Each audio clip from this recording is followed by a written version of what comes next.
নারীর সাথে অবৈধ সম্পর্ক, খোদার কসম উনি বলছে কারজুন, এটা একটা ঋণ। কারজ ঋণ আদায় করতে হয়, ঋণ সুদ দিতে হয়নি। কথা বলে না, ঋণ সুদ করতে হয়নি। কর্জ নিলে, ঋণ নিলে এটা সুদ করতে হয়নি। কথা বলে না, সুদ করা কি সুন্নত না বাধ্যতামূলক?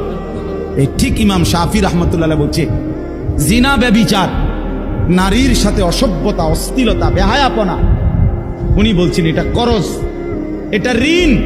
উনি বলেন হে যুবক, তোমার এটা তোমার পরিবারের কাউকে না কাউকে দিয়ে শোধ দিতে হবে। আল্লাহ কসম, এটা কিতাবে শোধ দিতে হবে দোস্ত।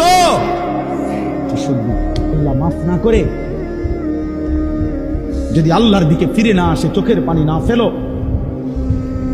এটা শোধ দিতে হবে।